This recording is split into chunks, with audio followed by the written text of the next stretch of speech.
puisqu'on va parler maintenant de cerclage, donc on va parler un petit peu de col et de segment inférieur, mais sur une autre modalité.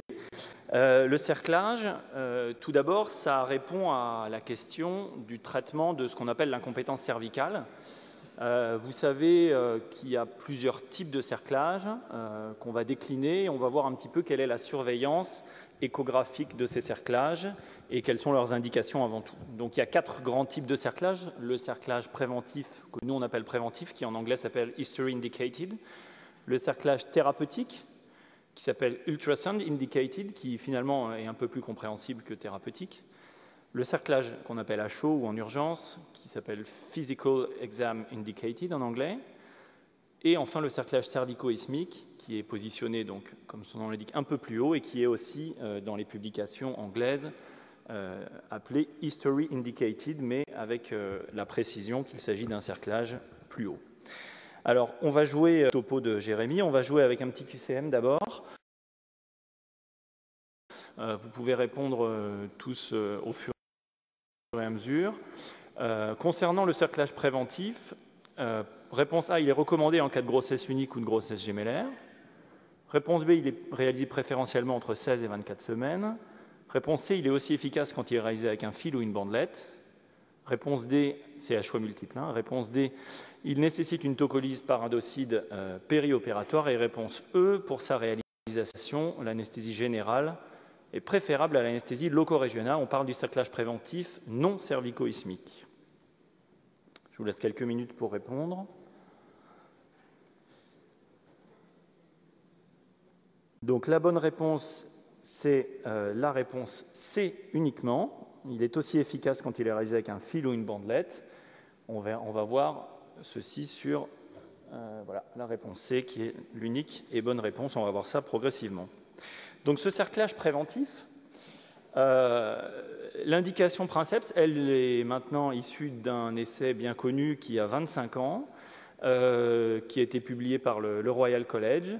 Il concerne donc les patientes qu'on appelle asymptomatiques à haut risque, c'est-à-dire des patientes qui ont, dans cet essai, au moins 3 antécédents de fausse couche tardive ou d'accouchement prématuré avant 37 semaines, en sachant que la plupart des gens en France et dans le monde s'arrêtent à 2 antécédents et ne vont pas jusqu'à 3 antécédents pour indiquer la réalisation d'un cerclage préventif. C'était un essai qui avait inclus 1300 patientes.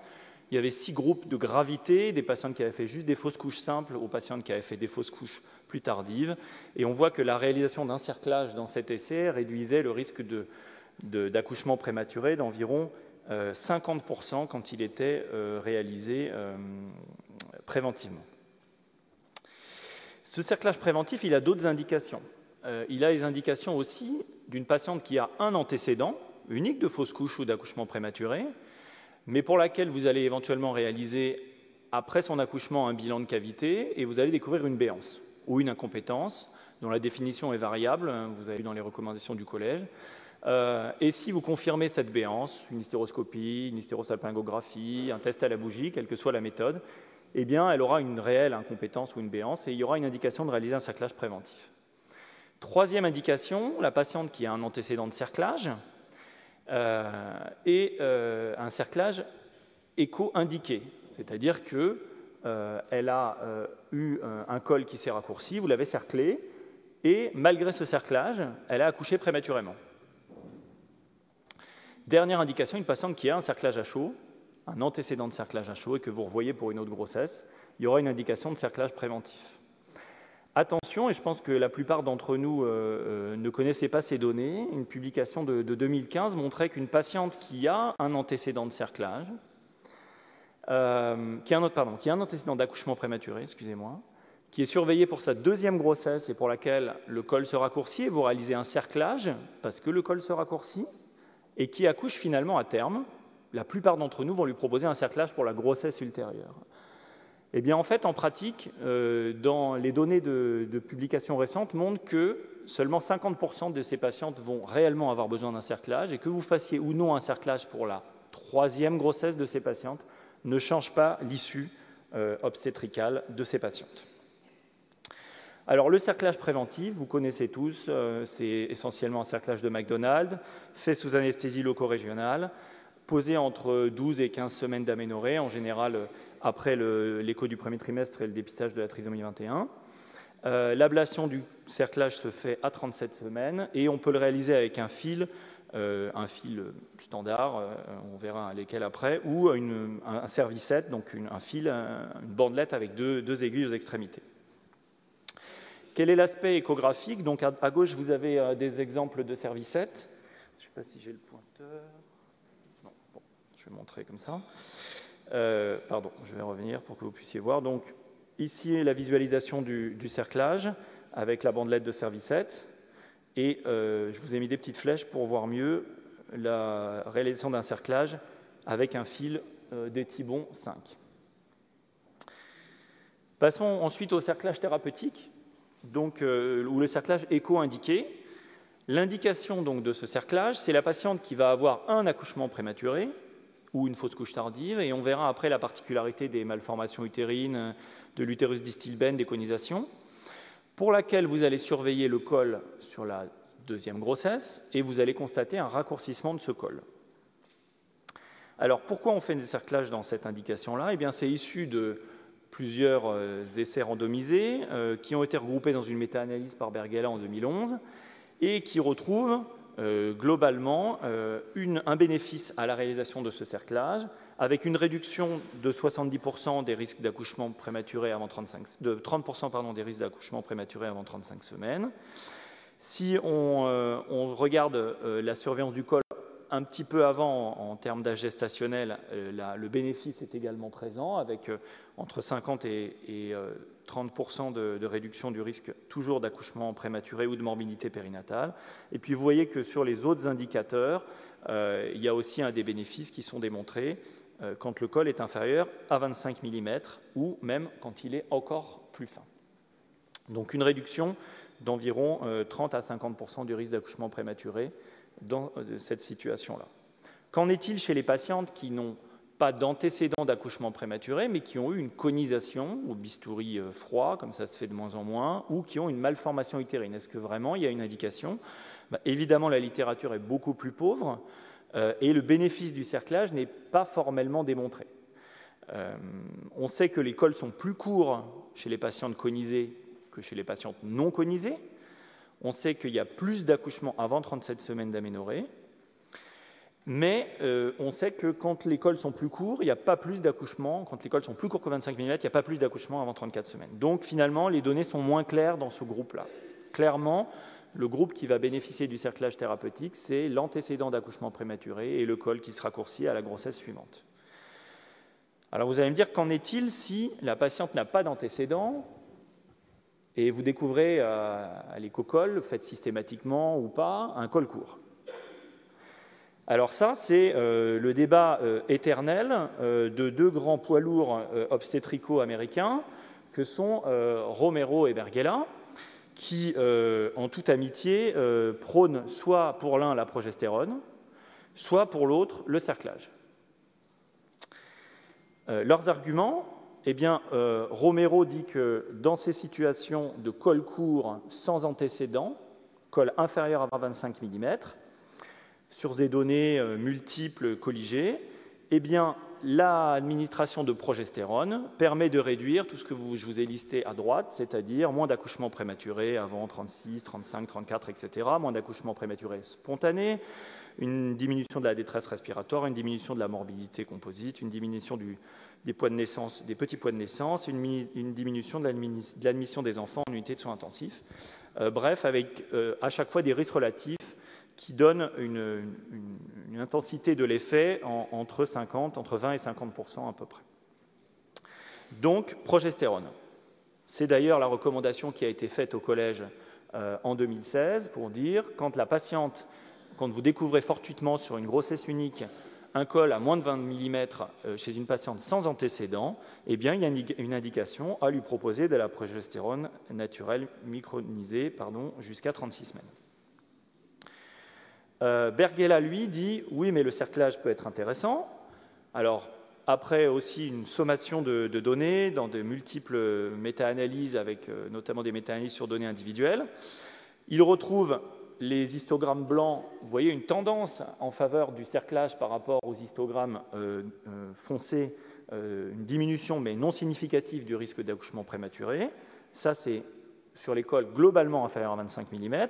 Mais quand il série les cols et qu'il s'intéresse à des cols de plus en plus courts, eh bien, quand le col est vraiment court, c'est-à-dire la patiente qui n'a pas d'antécédent mais qui a un col très court, globalement moins de 10 mm pour lui, il y a un bénéfice au cerclage.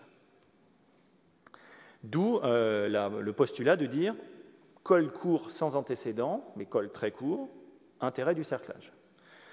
Réponse récente de Romero, il n'y a pas de données suffisantes pour choisir le cerclage chez les patientes avec un col inférieur à 10 mm. Donc c'est un ping-pong incessant entre ces deux personnes. Alors quel est l'aspect échographique des cerclages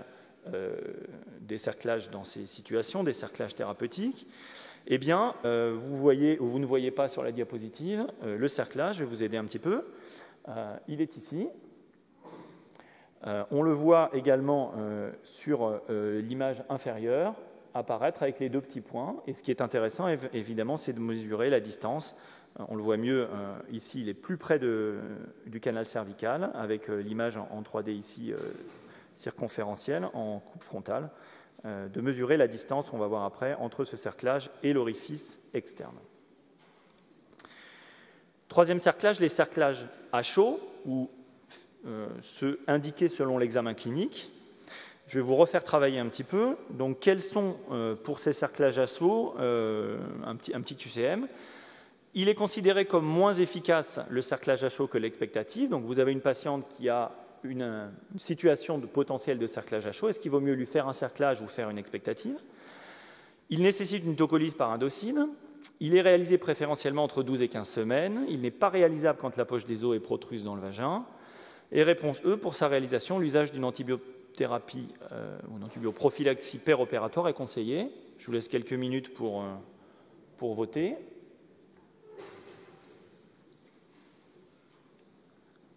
Bon, ben vous êtes très fort. Effectivement, les deux réponses efficaces sont la B et la E.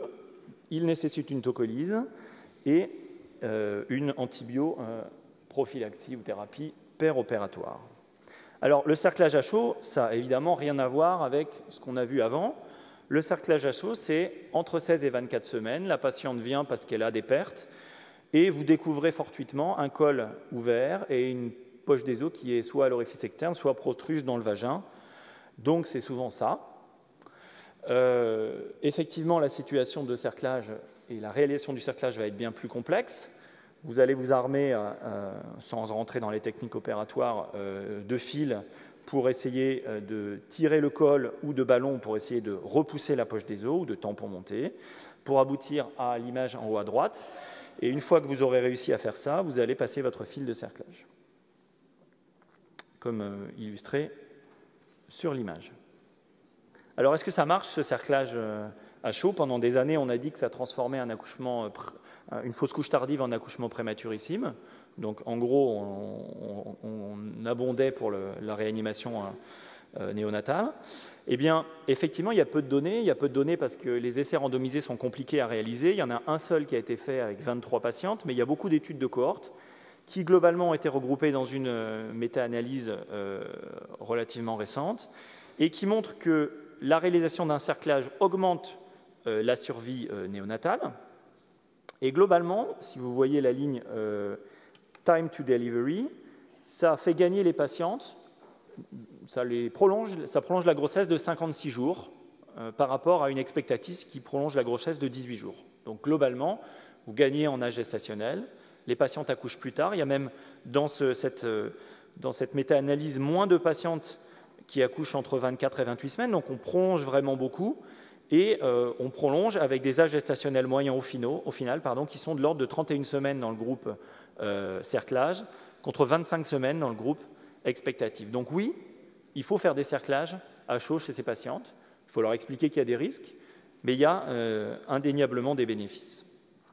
D'où la conclusion de ce papier qui dit que dans ces situations, on doit proposer à des patientes bien sélectionnées la réalisation de ce cerclage. Alors, qu'est-ce que c'est des patientes bien sélectionnées? On avait fait une publication avec Hervé et Marie-Victoire il y a quelques années, sur un score qui permettait de guider l'indication de cerclage à chaud et de sélectionner, entre guillemets, les patientes qui pouvaient être éligibles quand vous vous retrouviez dans cette situation, prenant en compte l'histoire obstétricale de cette patiente, primi ou multi, prenant en compte la dilatation cervicale, prenant en compte la localisation de la poche des os, est-ce qu'elle était juste à l'orifice externe ou protruse dans le vagin, et prenant en compte le bilan biologique que vous réalisez au moment où la patiente arrive avec les blancs et la CRP.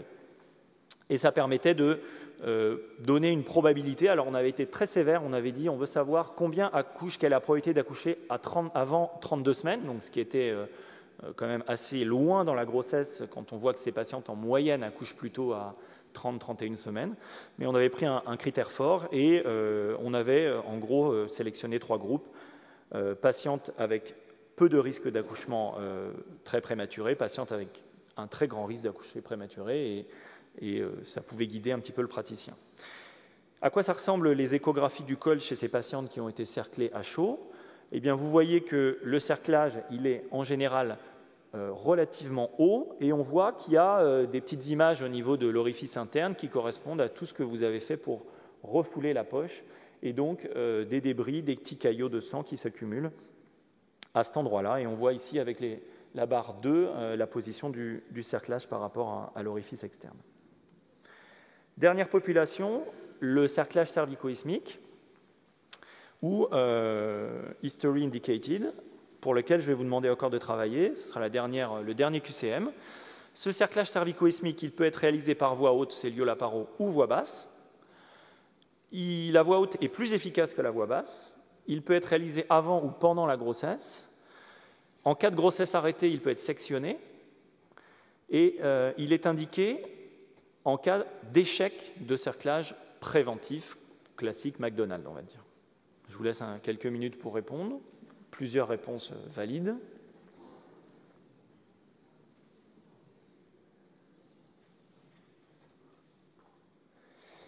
Alors, vous avez presque bon, c'est en train de s'améliorer, mais la réponse 4 est vraie aussi. En cas de grossesse arrêtée, il peut être sectionné pour permettre justement une évacuation par voie basse de la grossesse, notamment quand il est réalisé par voie basse.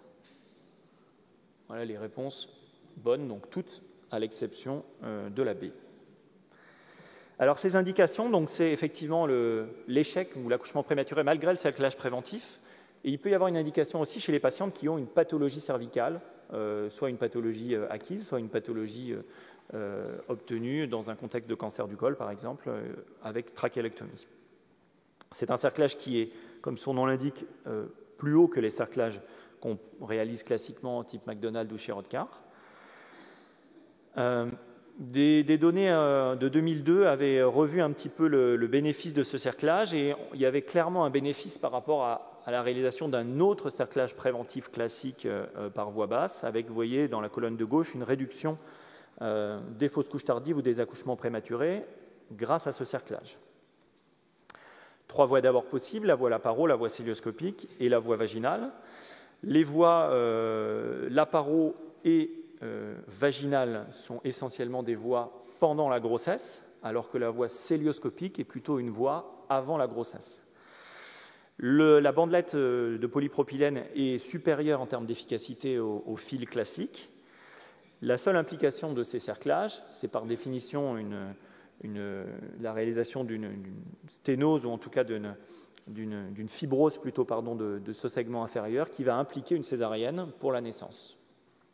Sauf si vous souhaitez sectionner la bandelette en cas de fausse couche, ou éventuellement d'une IMG qui pourrait se discuter quand elle est réalisée précocement. La technique opératoire avait été décrite par Hervé et Xavier Defieux il y a quelques années.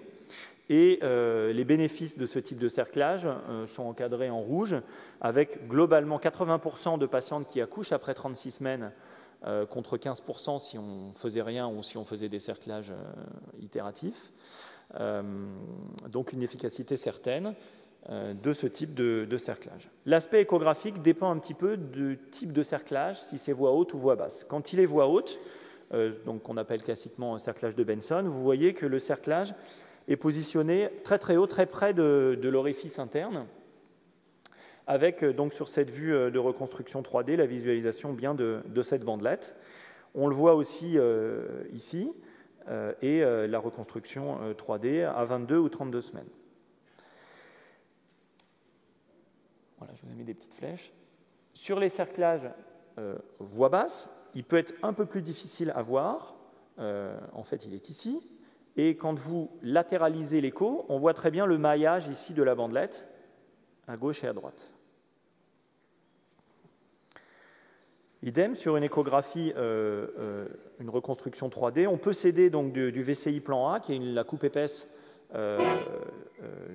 que vous faites sur votre image initiale, pour augmenter l'épaisseur de coupe et visualiser un peu mieux le positionnement de cette bandelette. Pareil sur une vue frontale, où on voit très bien ici le positionnement de la bandelette, le col et l'orifice cervical interne. On peut, de la même manière, sur ces images qui défilent, voir l'effet de la poussée de la patiente ou simuler une contraction et voir si l'orifice interne se modifie en fonction du positionnement de ce cerclage et de la localisation. Alors, quelle est la surveillance globalement des cerclages? Eh bien, on fera une écho mensuelle. Alors, vous allez me dire à quoi ça sert? Ça sert que si, notamment dans les cerclages préventifs ou dans les cerclages thérapeutiques, on a l'impression que notre bandelette ou notre fil est trop bas ou que le col continue de s'ouvrir, il peut se discuter de positionner un deuxième fil un peu plus haut ou en tout cas de renforcer avec un deuxième fil, donc de faire un deuxième cerclage. On réalise souvent des PV mensuels parce que le cerclage est considéré comme un corps étranger et donc c'est un facteur de risque d'infection. Néanmoins, grande méfiance au traitement, on ne traitera que s'il y a clairement une infection, pas juste des germes présents sans polynucléaire. Et puis ces cerclages, eh bien, on les enlève en général à 37 semaines, à l'exception du cerclage cervico-isthmique. On peut être amené à les enlever plus tôt, notamment si la patiente a rompu, à partir de 34 semaines ou avant 34 semaines, s'il y a un contexte d'infection intra-utérine. Alors tout ce que je vous ai dit, c'est bien, mais qu'est-ce qu'on fait pour les jumeaux? Parce que c'est quand même un gros problème et on n'a pas vraiment de solution pour les jumeaux. Alors que nous dit la littérature pour les jumeaux? Eh bien déjà, on va barrer en haut à droite tout ce qui va être le PCR ou la progestérone qui n'a pas montré son efficacité dans le traitement ou la prévention de l'incompétence cervicale ou de la prévention de l'accouchement prématuré pour les grossesses gémellaires. Il nous reste des données colligées récemment dans une méta-analyse qui disent que globalement, il ne faut pas faire de cerclage sur une grossesse gémellaire uniquement parce que c'est une grossesse gémellaire et que la gémellarité est un facteur de risque d'accouchement prématuré. Donc, vous avez une patiente première grossesse gémellaire, on ne la cercle pas parce que c'est des jumeaux. Ça, tout le monde est à peu près d'accord pour le faire. Le cerclage préventif, donc sur antécédents d'accouchement prématuré, n'a pas montré son efficacité dans les grossesses gémellaires, mais probablement par défaut de puissance. En revanche, les cerclages thérapeutiques, c'est-à-dire antécédents d'accouchement prématuré et la patiente qui se présente avec en surveillance de col, un col court, moins de 15 mm, il y a une indication à la cercler, que ce soit un singleton ou des grossesses gémellaires. Et le cerclage à chaud, des données récentes, qui sont difficiles à sortir et à publier, montrent qu'également il y a un bénéfice au cerclage à chaud chez les grossesses gémellaires. Donc en conclusion, eh bien, une patiente qui va se présenter avec une menace de fausse couche tardive, donc avec une protrusion de la poche ou un col ouvert, il y a un bénéfice de réaliser un cerclage à chaud. Une patiente qui a un antécédent d'accouchement prématuré, pour laquelle vous allez surveiller le col et qui présentera un col court à moins de 25 mm, il y aura une indication de lui réaliser un cerclage thérapeutique. La même patiente qui, avec ce cerclage thérapeutique, aura accouché prématurément, ou qui aura 2 antécédents d'accouchement prématuré, il y aura une indication de lui faire un cerclage préventif. Et enfin, si malgré ce cerclage préventif, la patiente accouche prématurément, on passera au dernier cerclage, donc le dernier que je vous ai présenté, le cervico-isthmique. La surveillance restera l'écho col mensuel et le PV mensuel. Je vous remercie.